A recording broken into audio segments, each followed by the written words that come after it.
Bienvenidos sean a otro capítulo de La Cosa en Sí. Hoy vamos a hablar un tema que nos propone otro de los libros, ya saben, de la editorial de K. Y de los 25 temas que ellos proponen, saqué una parte de un libro del libro de la ecología, una parte que me parece bastante interesante y vamos a conversar sobre ella. Entonces, empecemos. El título que ellos proponen es este: el cambio climático está ocurriendo aquí y ahora. Detener el cambio climático es la obligación. La figura clave es Bert Bolten, 1925 a 2007, y el grupo intergubernamental de expertos sobre el cambio climático desde 1988. Antes, en 1955, el científico Gilbert Plas concluye que las concentraciones mayores de CO2 causarán temperaturas mayores. En 1957, el científico estadounidense Roger Revel y el físico-químico australiano Hans Suess publican un informe conjunto que demostraron que los océanos no absorberán el exceso de CO2 atmosférico. En 1968, el glaciólogo británico John H. Mercer predice un aumento drástico del nivel del mar en los próximos 40 años al fundirse las islas del Antártico. Después, en el 2020, fecha de entrada en vigor de los planes del Acuerdo de París para combatir el cambio climático. Bueno, desde la revolución industrial, los seres humanos están alterando el medio ambiente natural de la Tierra con emisiones crecientes de dióxido de carbono. Recordemos que la parte bioquímica del dióxido de carbono es el resultado del proceso respiratorio que tenemos nosotros.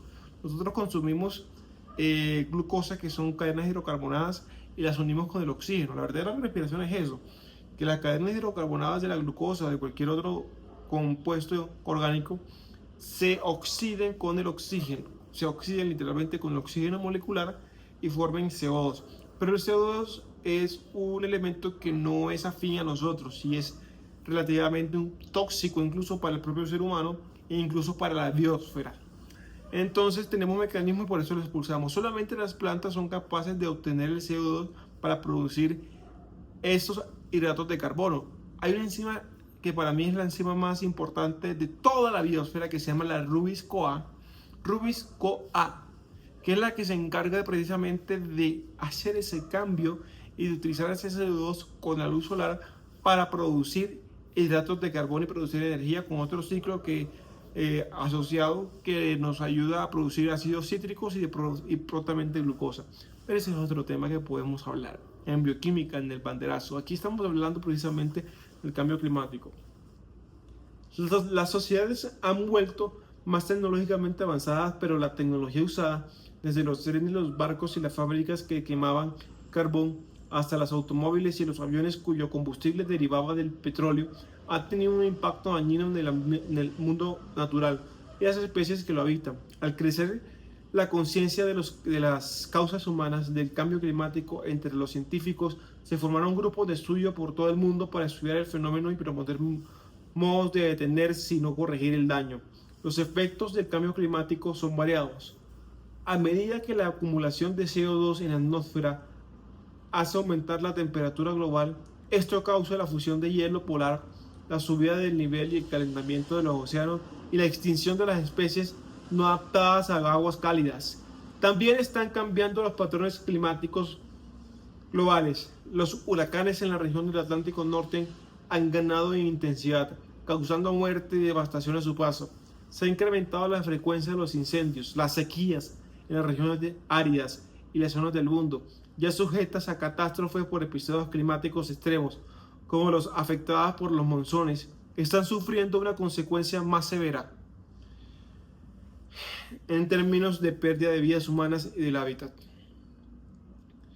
Aquí está una imagen que les voy a colocar: bomberos apagando la llama de fuego, el llamado Fuego Santo, que asoló el condado de Orange en California en el año 2018. Las mayores temperaturas propiciaron una difícil temporada de incendios larga y difícil. Hay una imagen en la cual que le voy a colocar que se habla de causas naturales y causas humanas. Dentro de las causas naturales están las erupciones volcánicas, los movimientos tectónicos y las corrientes oceánicas. Dentro de las causas propiamente humanas tenemos la deforestación, las prácticas agropecuarias, el uso de combustibles fósiles y las emisiones inoceras. Todo esto aumenta los niveles de dióxido de carbono atmosférico y causa el cambio climático. Dentro de la cooperación global, los científicos son conscientes de que la actividad humana contribuye al cambio climático desde 1896, cuando el sueco Stefan Arons afirmó que quemar combustibles fósiles influye en el calentamiento global. Sin embargo, los gobiernos no tomaron medida alguna al respecto hasta la década de 1970. Que lo que produce plata, ¿cómo vamos a detenerlo? Por Dios. Para entonces, el conocimiento del fenómeno había llegado a la opinión pública por la prensa y la televisión, que difundieron las sombrías perspectivas de los climatólogos entre el público no especializado. Los esfuerzos internacionales por detener y rescatar el cambio climático empezaron con la primera conferencia de las Naciones Unidas sobre el medio ambiente humano en Estocolmo, Suecia, en el 72. Se prestó una atención escasa al cambio climático en comparación con otros asuntos medioambientales, como la contaminación y las energías renovables. Pero sí se creó el Programa de las Naciones Unidas para el Medio Ambiente, la PNUMA, organismo encargado de supervisar políticas y programas ambientales tales como la gestión de ecosistemas, las ayudas a las víctimas de desastres naturales y las medidas contra la contaminación. El PNUMA fue responsable más adelante de coordinar los esfuerzos de la ONU para combatir el cambio climático. Hay una frase de Roger Rebels y Hans Suez que dice: los seres humanos están realizando un experimento geofísico a gran escala, una clase que no pudo darse en el pasado. Aquí les voy a colocar una imagen que dice una verdad incómoda. El documental de 2006 sobre el cambio climático, el ex vicepresidente de Estados Unidos, Al Gore, tenía como objetivo educar sobre las causas y los efectos del cambio climático. Ahí les pondré la imagen. En 1987 los miembros de la ONU acordaron el Protocolo de Montreal con el comienzo de proteger la capa de ozono de la Tierra, poniendo fin al uso de sustancias dañinas. Aunque no fue pensado específicamente para combatir el cambio climático, el acuerdo ratificado por todos Estados miembros redujo las emisiones de gases de efecto invernadero. La creación del IPCC en 1988, dos organismos de la ONU, el PNUMA, vamos a decirle PNUMA, y la Organización Meteorológica Mundial, formaron en Ginebra, Suiza, el Grupo Intergubernamental de Expertos sobre el Cambio Climático.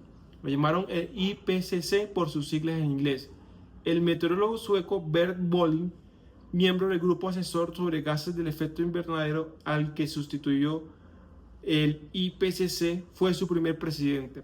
El IPCC fue creado como respuesta globalmente coordinada al cambio climático vinculado a la actividad humana.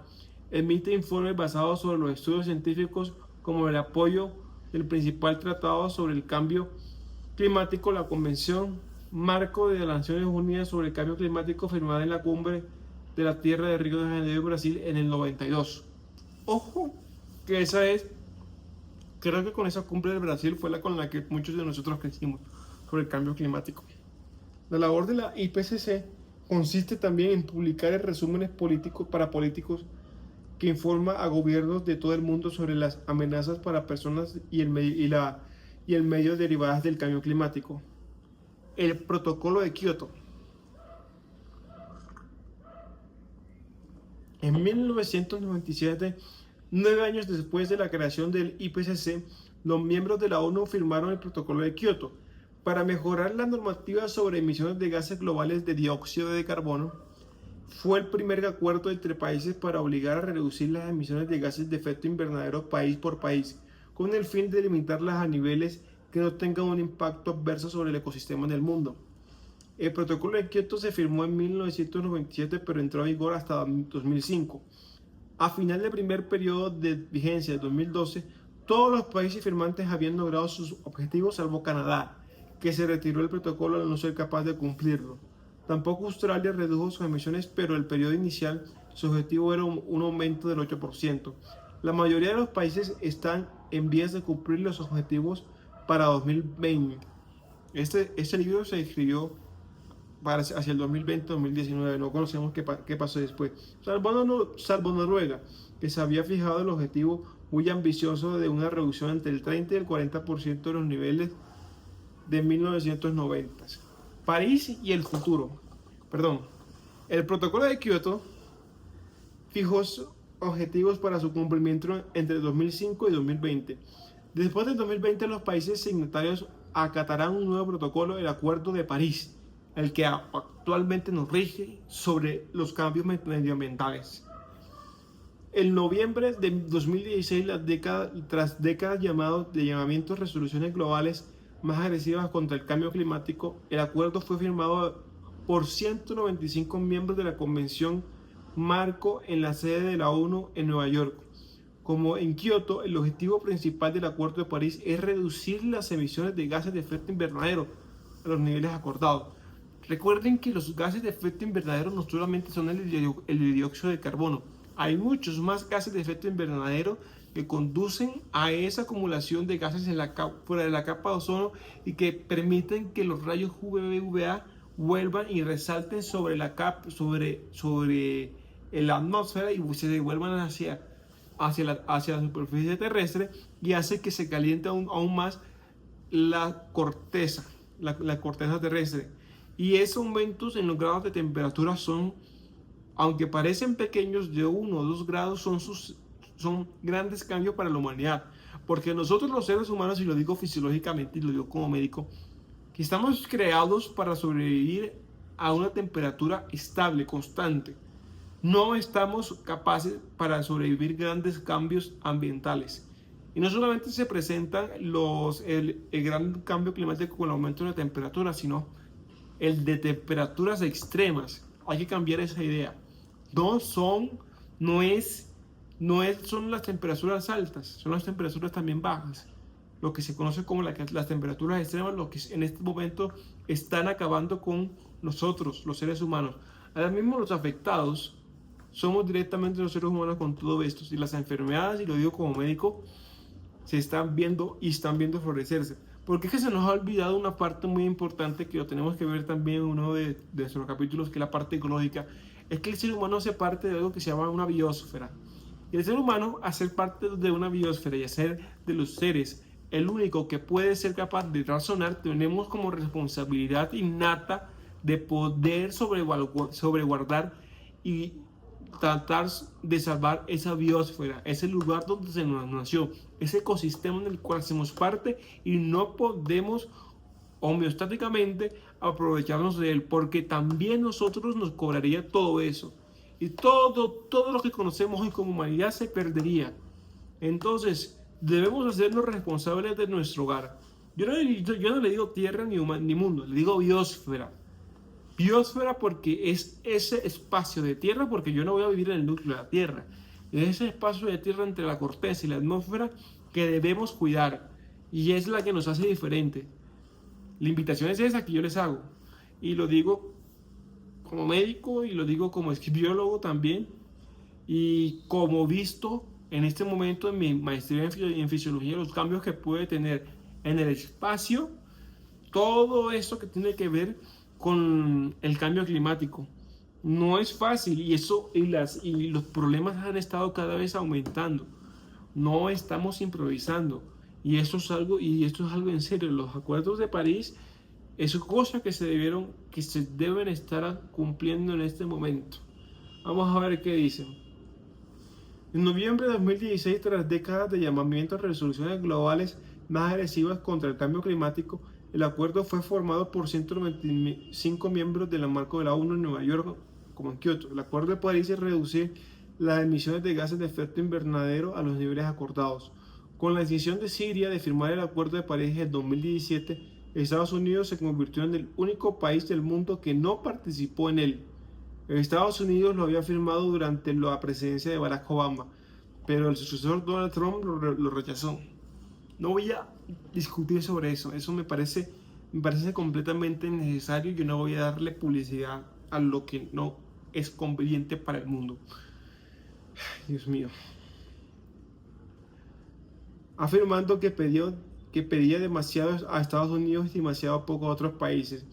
La decisión fue un golpe para los demás signatarios, ya que además de tener riqueza sobrada para financiar la investigación sobre el clima, Estados Unidos es el segundo mayor emisor mundial de gases de efecto invernadero.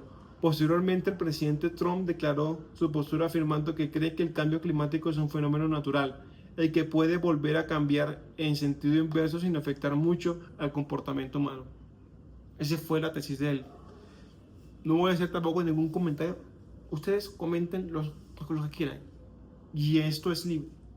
Si quieren me dejan comentarios, me dejan discusiones, yo lo discuto y sería interesante que pusiéramos esta parte. Otros países han expresado su preocupación por el acuerdo de París. El gobierno de Nicaragua, que firmó el acuerdo en 2017, lo criticó por no ir bastante lejos, pues no reduciría las emisiones a tiempo de evitar el desastre climático global. El Acuerdo de París carece de mecanismos para garantizar que los firmantes cumplan sus términos. Hay unas medidas esperadas. Según los términos del Acuerdo de París, los países deben trabajar juntos para limitar el aumento de la temperatura media global a menos de 2 grados por encima de los niveles preindustriales. Se pretende ir más allá, proporcionando que el aumento debe limitarse a 1.5 grados. En un estudio publicado por la revista Earth System Dynamics en el 2016, el climatólogo Carl Friedrich Schellnus y su equipo mantenían que un aumento de 1.5 crearía un entorno global reflejo de las máximas temperaturas actuales, pero que 1 de 2 grados daría lugar a un nuevo régimen climático, no experimentados antes en la historia de la humanidad. Yo les dije, hacemos parte de una biosfera, somos así de pequeños. Y yo les digo como fisiólogo, los cambios de temperatura en el organismo hacen grandes cambios sobre nosotros. Si se nos sube un poquito la temperatura a 38, ya tenemos fiebre. A 40, pues hacemos convulsiones. 41 se convulsiona. Hacia abajo, la hipotermia es demasiado mala que las proteínas dejan de andar, se desnaturalizan y etcétera. Sabemos lo que pasa. Entonces ahora imagínense, si nosotros somos un sistema, y eso es más tema fisiológico que también tendría que hablarles en algún momento, si somos un sistema, el gran sistema en el cual pertenecemos hace esos cambios tan drásticos que son de 1.5 o 2 grados, la vida como la conocemos hoy en día cambiaría definitivamente. Y esa es la conclusión que yo les doy junto a lo que estoy leyendo en el texto del día de hoy.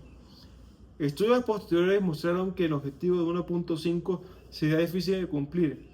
En el 2018 el IPCC publicó un informe especial sobre el calentamiento global, cómo proveía los acuerdos de París y sus hallazgos eran alarmantes.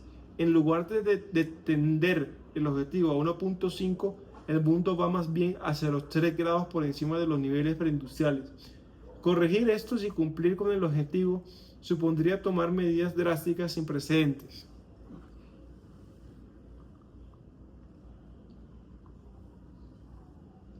Yo no cuento historias de terror, pero esto parecería una historia de terror sin duda.